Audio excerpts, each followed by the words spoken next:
All right, this is chapter 13, where we are looking at variables that are different to what we've done before.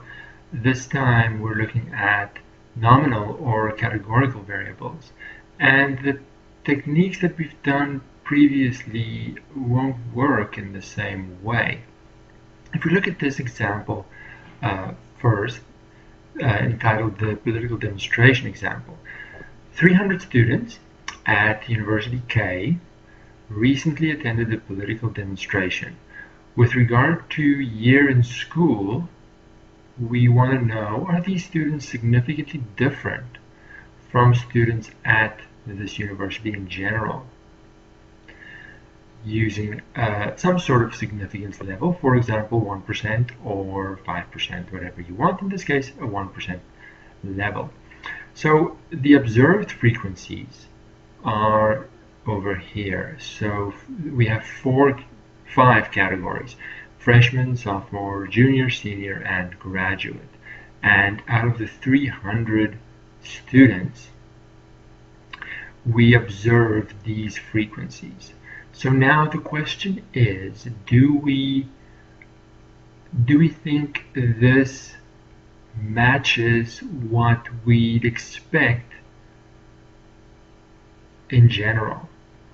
So the percentages that we'd expect to have, the breakdown, that has to come from somewhere else, like historical information or a previously known study giving me the percentages that I would expect. So I would expect 15% to be freshmen and so on, 10% to be graduates, making up my 100% in the university. So the 300 students that attended the political demonstration, the breakdown in terms of these 5 categories, does it match the breakdown of the university as a whole according to these percentages? So how are we going to decide if it's close enough to the expected percentages? Of course, if I have a sample, the same issues are there, that what I observed might not be exactly the same. All right, so we want to see if the breakdown, the frequencies in our sample, fits with what we know of our population. So what can we do to start exploring this? Well, what we can essentially do is look at, in our sample, there were 30 freshmen. We expect 15% to be freshmen. So 15% of our sample size of 300 is 45. So if I just tell you there were 300 students, if I go with the expected percentages, I would expect there to be 45 freshmen and 15% sophomores, so 15% of 300 is 45 again.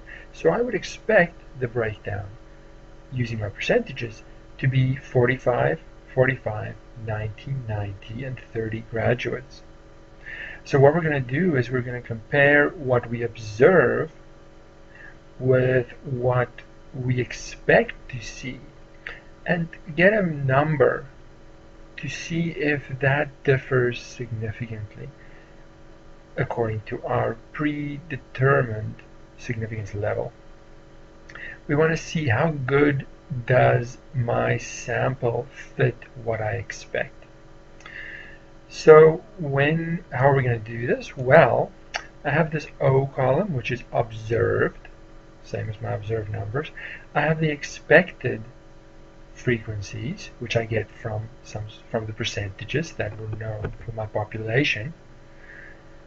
And now I'm going to compare 30 to 45, 20 to 45, 90 to 90, 120 to 90, 40 to 30. It looks similar, but we want a measure to say this is similar enough, or no, here's my cutoff, it's not similar enough. So the obvious thing to do is look at the difference, the observed minus the expected. And I get negative 15, negative 25, 0. The juniors were spot on. And then I get a difference of 30 and 10. So you see sometimes the observed frequency is less than the expected, giving me a negative difference. Sometimes the observed frequency is greater than the expected, giving me a positive difference. Same as at the very beginning when we looked at variance, we need to not have the positives and negative differences cancel each other out, giving me a false impression of the deviation. So what did we do? We squared it, so we're going to square it again. So we're going to square all these numbers. Now every difference, positive or negative, has a positive effect. But these numbers are in the tens to 100 for this study, for this sample. In another situation, I could deal with much larger groups of people, or a different number of objects, maybe just a handful. So I don't want the scale of these numbers to really affect the numerical measure that I associate with it. So to do that, we're going to look at these squared deviations, so to speak, relative to the size of the expected frequency.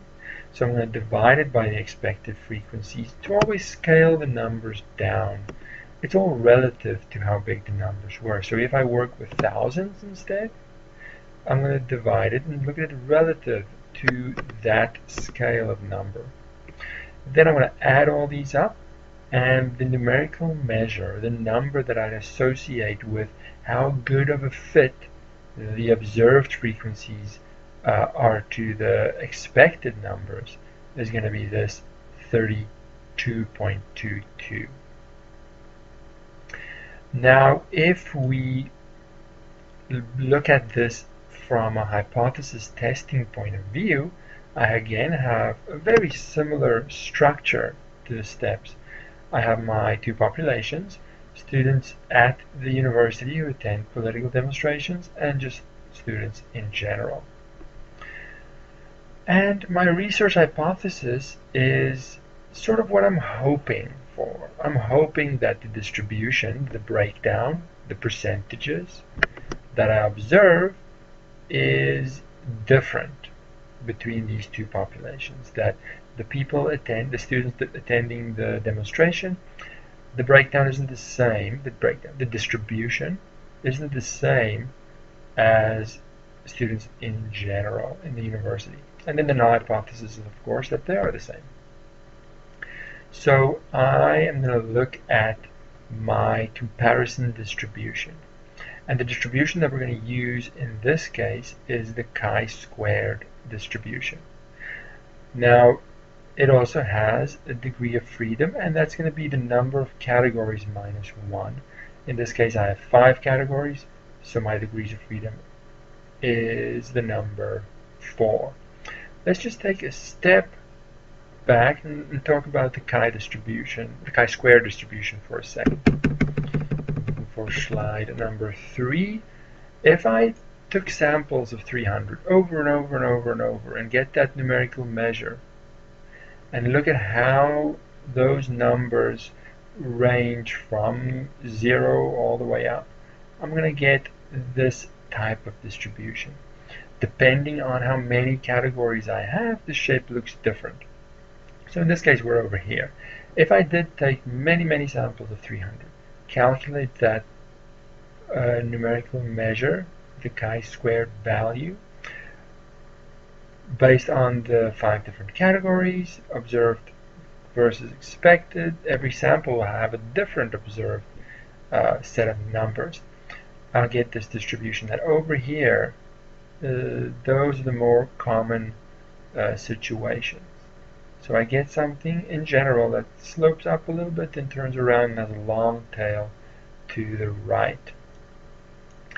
Now again, I can use my tables and look up the different cutoff values for this distribution. If I, for example, have 4 degrees of freedom and my alpha was 5%, then the cutoff value would be 9.488, meaning that if I get my sample, and my sample gives me a chi-squared observed value of more than 9.488, I'm going to count that as being significant, that it is in fact different than the expected breakdown.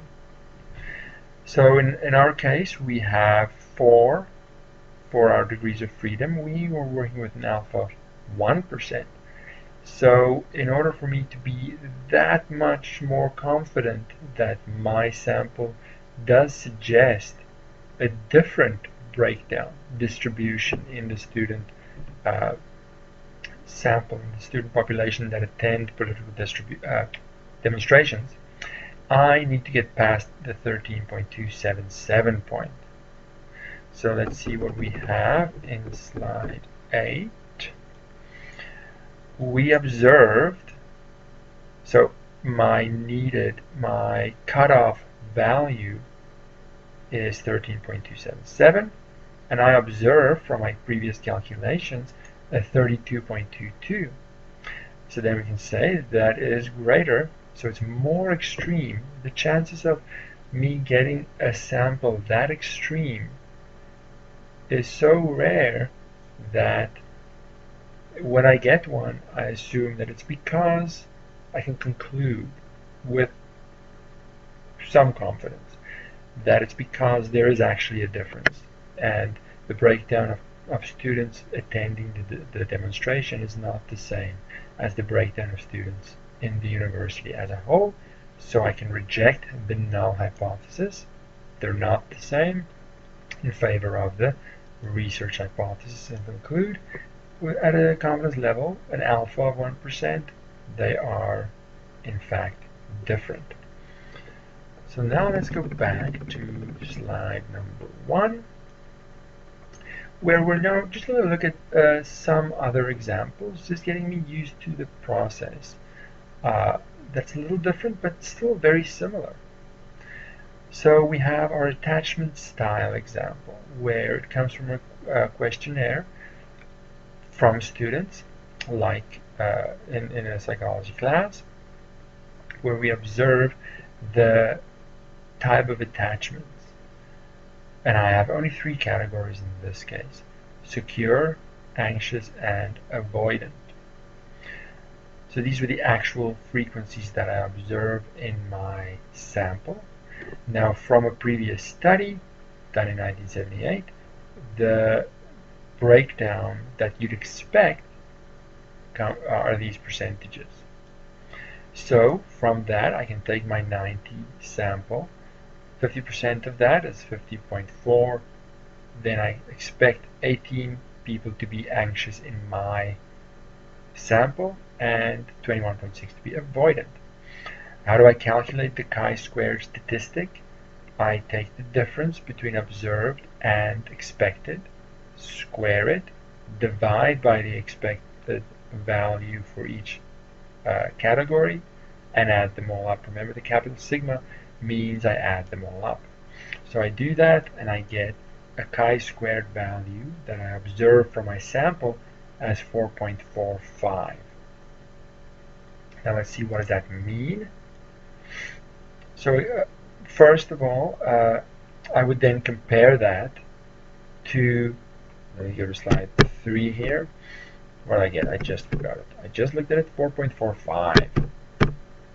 And I had 3 categories, so that would put me in degrees of freedom 2. Now, depending on my significance level, I could compare that to these and decide, is that significant enough, or no, not really. That's sort of what I would expect in a sample, and base my hypothesis testing, my conclusion of that. So just to emphasize, how do I calculate that chi-square statistic for my goodness of fit test? How good does my sample fit what's expected? Determine the actual observed frequencies, the expected frequencies, take the difference, square them to avoid plus and minus effects, divide by the expected frequency to scale it down so that they're always the same comparable numbers, and add them all up. Alright, in the next example, in slide 6, I have a mineral Q example. So some people are exposed to this mineral Q, and I'm comparing that to the population in general. So I want to see if the distribution of people over various categories is different in the two populations. I want to see whether mineral Q has an effect of some kind, and by that I mean how the categories compare.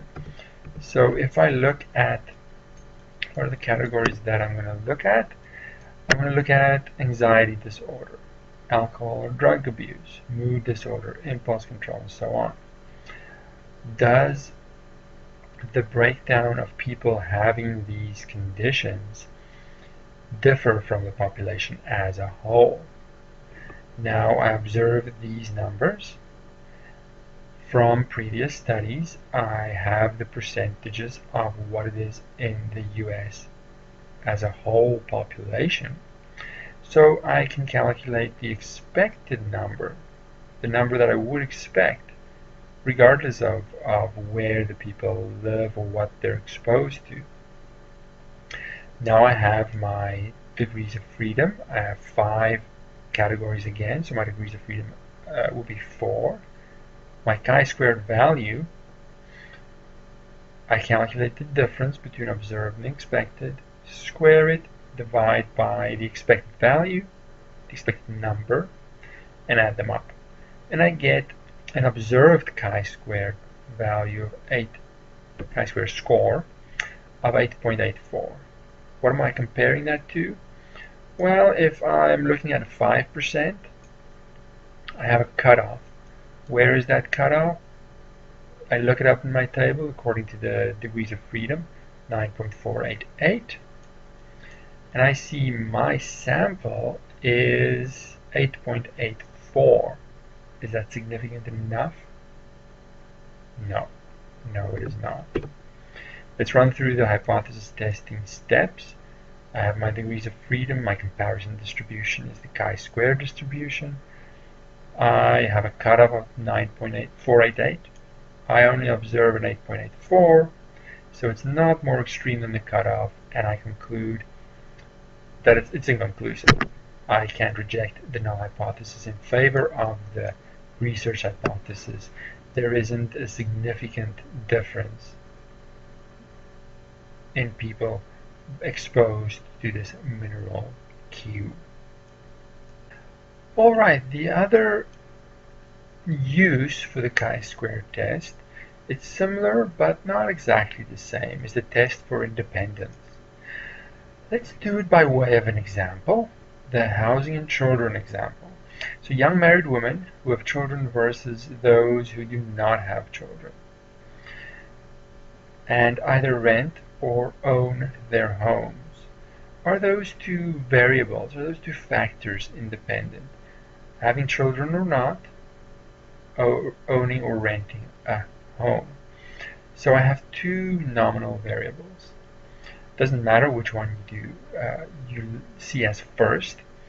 The first one has 2 categories, have children or no children, and the other one is renting or owning. So now I observe 5, 11, 20, and 4. So I wanted to see if they're related to each other, or if they're completely independent.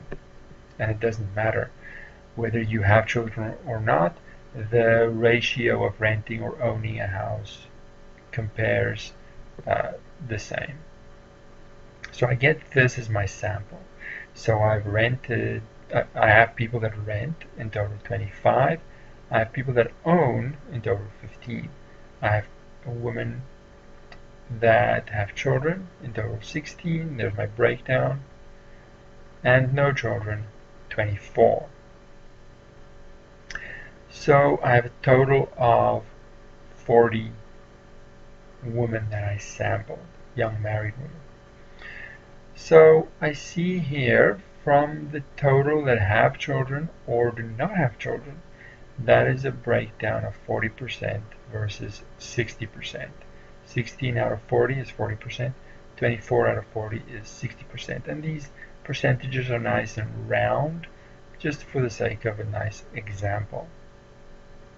Now, what do I expect the frequencies to be if these two factors, if these two variables were independent of each other? Well, I have 25 people that rent. 40% of all the women have children. So if I take the 25 and it really didn't matter renting or owning, I expect 40% of that 25 to have children. And I expect 60% of them to not have children. If renting wasn't an issue, I just have a group of people, they behave as the same as the whole population, 40% and 60%. If I look at the group that own their house, if the two variables were completely independent, then that would behave the same as the 40-60 split. So I would expect 40% of the women that own to have children and 60% to not have children. So I get these expected numbers, 10, 6, 15, and 9. And I'm going to compare the observed frequencies, the observed numbers, to what I would expect under what will be the null hypothesis that these variables are independent. And if I get my numerical value, which is going to be a chi-squared value again, if I get something that is very significant, way out there, hinting that it's rare, if these two variables were completely independent and they weren't related in some way, didn't affect the breakdown in any way, then I wouldn't get something that extreme. So if I do, that means that they're not independent. And there's reason to believe that having children versus not affects renting or owning a house. So we make a contingency table like this. We say the observed number and then the expected number in brackets. Observed, expected, observed, expected, observed, expected. The total would obviously be the same, and the rows would be the same, giving me a total sample of 40. Now I calculate the chi-squared value the same way. Observed minus expected, square it, and divide by the expected. Add all them up, I get 11.05. Now the degrees of freedom here will be a little bit different. It's the number of columns minus 1 times the number of rows minus 1. So in this case it's 2 each, so 1 times 1 is 1. So I have a degree of freedom value of 1, which gives me the specific chi-square distribution, and I'm going to see if that is extreme enough. Well, for that I need some sort of alpha value, some sort of cutoff. So again, to sum up, I do it in a very similar way. Get the observed numbers, get the expected numbers, calculate my chi-squared value in the same way. So if I look at it as a hypothesis test, stepwise procedure, I have my two populations. Young married woman from whom renting or owning their home is independent. And I'm trying to see under population 2, if I assume there's no difference, I assume independence. Let's see how the observed compares with the expected. So my research hypothesis is that the two populations are different. I'm hoping for different. But under the null hypothesis, they're the same, meaning there's no relationship between the two variables. They're independent. So I get my chi-square distribution that I'm using as a comparison distribution with 1 degree of freedom, and I'm going to use my 5% alpha, and I have a cutoff value of 3.841, and I am observing an 11.05, so that is extreme enough to suggest that the two variables are not independent. So I reject the null hypothesis in favor of the research hypothesis and conclude that among young married women, renting or owning is not independent of having children. So I have my goodness of fit test, and I also have this test for independence, both the chi-squared test. Let's do another example. So let me just check. I think I might want the slide first. So college generation example. So there's been a study of college experience of students who were the first generation in their family to attend. These students were compared to other students who were not the first generation in their family to go to college. So now I'm going to compare students like the ones surveyed, students whose decision to drop out or stay in college their first semester is independent of whether or not they were the first generation. So it's important to get the research hypothesis. What am I hoping for? I'm hoping for the two populations to be different. I have my sample. I want to see dropping out versus staying, that variable. How does that compare to first generation or not? And are those two things independent? Or if you're first generation, does that affect your dropout rate? If you're not first generation, does that affect your dropout rate? Is there a relationship between the variables? I don't know what it is. The chi-square test is only going to say that there is one or not based on my sample. So let's go back to that and see what I observe. Well, I get these numbers, and again they're in the form observed and expected. Observed and expected, observed and expected, observed and expected.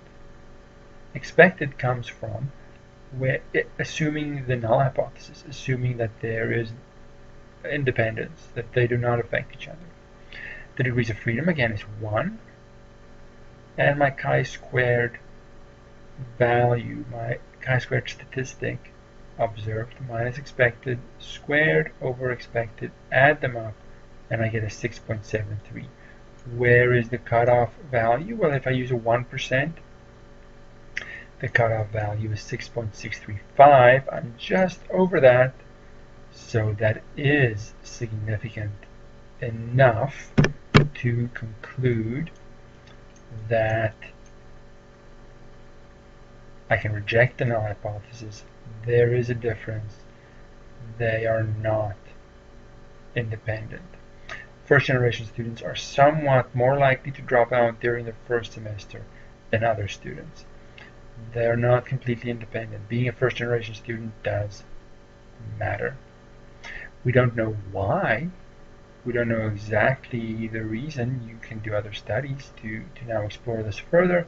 The chi-squared test for independence just says that there is reason to suspect that these two variables are related to one another. Lastly, we have to talk about effect size. Now, the effect size for the chi-squared test is for a 2x2 table. I have the phi coefficient calculated like this. So my chi-square statistic divided by the sample size. So for example, if I have the 2x2 table, my chi-square statistic is 11.05 and I have 40 people in my sample.